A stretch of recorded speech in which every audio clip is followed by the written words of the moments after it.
Selamat pagi, siang, sore, atau malam. Saya perlu untuk melengkapi pengenalan aquascape sebelumnya.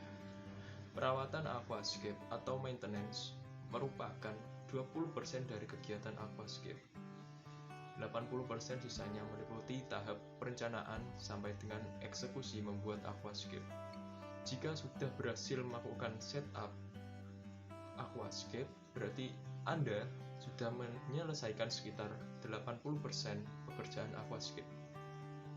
Saya berani memberikan porsi kecil pada tahap perawatan aquascape karena ini tidak sesulit dan tidak memakan waktu yang lama seperti halnya Anda membuat aquascape pertama kali. Perawatan aquascape tidak dilakukan setiap hari. Namun, porsi 20% ini yang akan menentukan keberhasilan aquascape Anda dalam jangka yang panjang.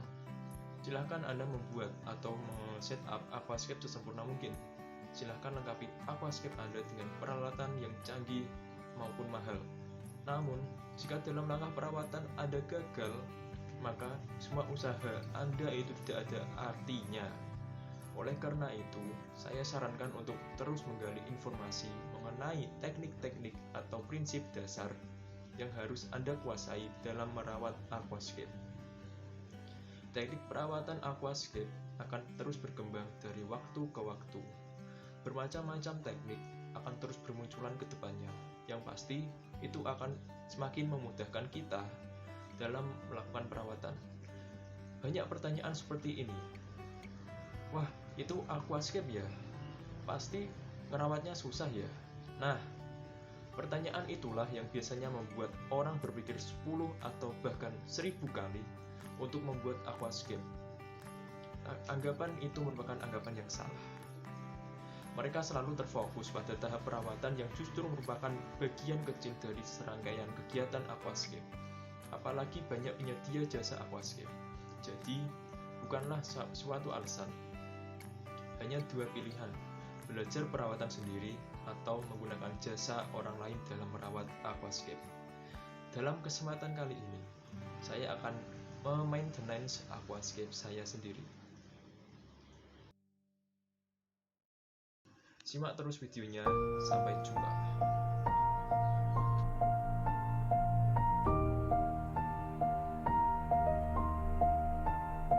Waterchang adalah kegiatan mengganti air sebagian pada aquascape. Dalam jangka waktu tertentu, ada kalanya air harus diganti sebagian untuk tetap memastikan aquascape Anda bersih dan bebas dari zat-zat berbahaya. Penggantian air juga dilakukan untuk membuang kelebihan nutrisi di dalam akuarium. Dengan kata lain, kita berusaha meriset kembali kandungan nutrisi dalam akuarium dengan penggantian air. Kenapa kita perlu melakukannya? Bukankah sudah ada filter? Filter bukan alat yang akan menjamin air Anda bersih sepanjang waktu. Seiring terbentuknya ekosistem dalam akuarium, maka senyawa beracun mungkin saja muncul, apalagi jika aquascape Anda diisi ikan. Zat-zat beracun jika bisa muncul dari sisa-sisa pakan ikan dan kotoran itu sendiri. Sederhananya, pada masa awal aquascape Anda umur di bawah 2 bulan dianjurkan mengganti air secara rutin sekitar 1-2 kali per minggu. Air yang diganti hanya 40-50% saja. Namun jika aquascape Anda sudah cukup berumur atau di atas 2 bulan, maka lebih dianjurkan untuk jangan terlalu sering mengganti air, seperti halnya saat awal aquascape Anda. Namun Anda dapat diwajibkan untuk mengganti air. Aquascape yang berumur lebih dari 2 bulan sudah cukup matur dengan akuarium mulai terbentuk dan bakteri pengurang sudah berkembang. Jika Anda mengganti air ekosistem sudah terbentuk, dikhawatirkan itu akan mengganggu keseimbangan ekosistem aquascape Anda. Cukup 1-2 kali penggantian air tiap bulannya sebanyak 30-40% saja. Selain menyingkirkan zat-zat beracun, mengganti air akan membantu Anda terhindar dari pertumbuhan alga yang tak terkendali. Mengganti air biasanya menjadi salah satu solusi menanggulangi alga dalam aquascape. Ini merupakan prinsip dasar dalam penggantian air. Selanjutnya yaitu sipon. Ini merupakan kegiatan membersihkan kotoran-kotoran yang berada di dasar aquascape ataupun yang berada di tanaman-tanaman aquascape dengan cara ditepuk-tepuk dan lalu disedot dengan selang. Pada maintenance kali ini, saya mencontohkan sifon pada mouse saya terlihat sangat kotor. Terlihat seperti banyak kotoran yang bermunculan setelah ditepuk. Simak videonya.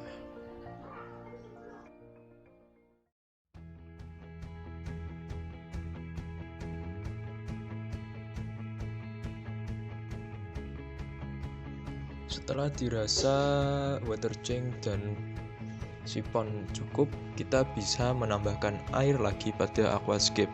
Ada catatan untuk menambahkan air, di mana ujung selang di dalam aquascape harus ditutupi supaya air yang menyembur tidak merusak substrat dan tumbuhan yang ada di aquascape.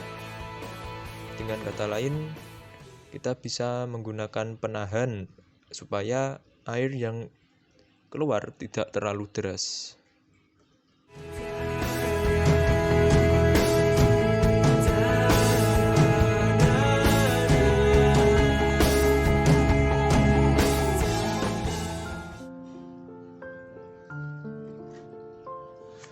Pemberian pupuk atau aqua fertilizer merupakan komponen penting yang tidak boleh Anda lewatkan. Dalam hal ini, pemberian pupuk berupa pupuk cair dan pupuk tancap jika perlu.